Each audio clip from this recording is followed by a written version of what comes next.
እንደነዚህ አይነት ቻሌንጆችን ለመስራት ፈልጋችሁ አቅቷችኋል?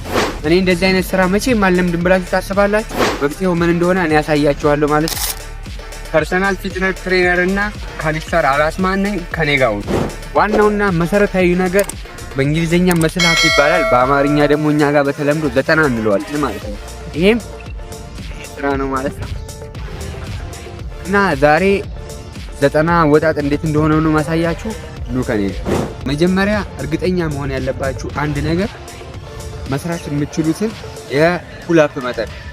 አንድ ሰው 10 ፑልአፕ መስራት ካልቻለ መስላት ወይም 90 መሞከር የለበትም። መጀመሪያ ራሳችሁን ማችሉ ከሆነ ማለማመድ ያለባችሁ 10 ፑልአፕ በኖርማል ዌይ መስራት ነው ማለት ነው። እንዴት እንደምንሰራ እኔ ያሳያችኋለሁ። ተከታተሉ።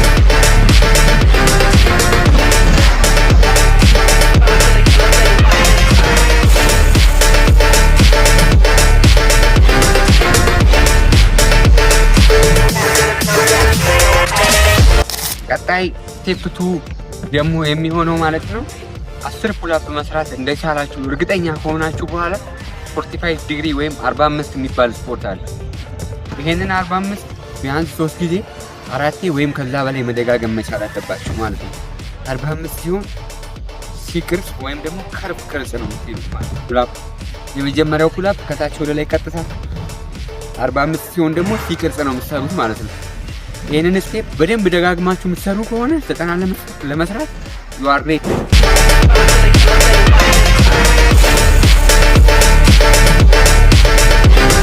በጣም ጥሩ 45 መስራት ለመዳችሁ አይደል?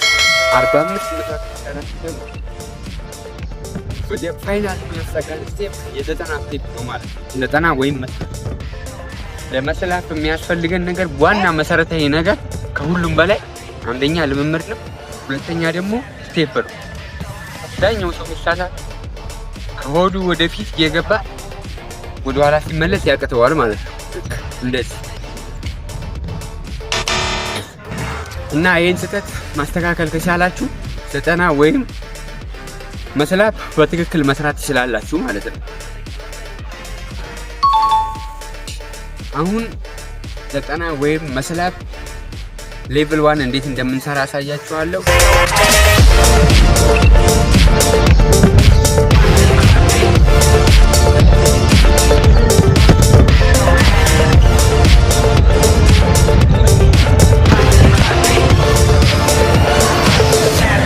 የምትሰሩ 90 እንደዚህ አይነት ነው ወይም ደግሞ እጅ አቀዳድማችሁ ነው የምትሰሩት ማለት ነው። ይሄን የምትሰሩ ከሆነ መስላት ትችላችኋል ማለት አይደለም። የተለያዩ የካልሲቴኒክስ ቻሌንጆችን ለመስራት በመጀመሪያ ደረጃ መስላት ላይ ወይም 90 ላይ ፐርፌክት መሆን አለባችሁ። በጣም ሲቀላችሁ ማለት እዚህ ጋር ደረታችሁ ላይ የምታስነኩ ከሆነ ወደ ሆዳችሁ ዝቅ፣ ሆዳችሁ ላይ የምታስነኩ ከሆነ ከእምብርታችሁ በታች ማድረግ መቻል አለባችሁ። እዛ ጋር ከለመዳችሁ ደግሞ the last step of መስላት የሚሆነው ማለት ነው ሰውነታችንን ሳናስነካ ቀጥታ መውጣት ማለት ነው። እነዚህን ስቴፖች በሙሉ ከለመዳችሁ በኋላ ወደ ቀጣይ የካልሲቴኒክስ ቻሌንጆች መሸጋገር ትችላላችሁ ማለት ነው።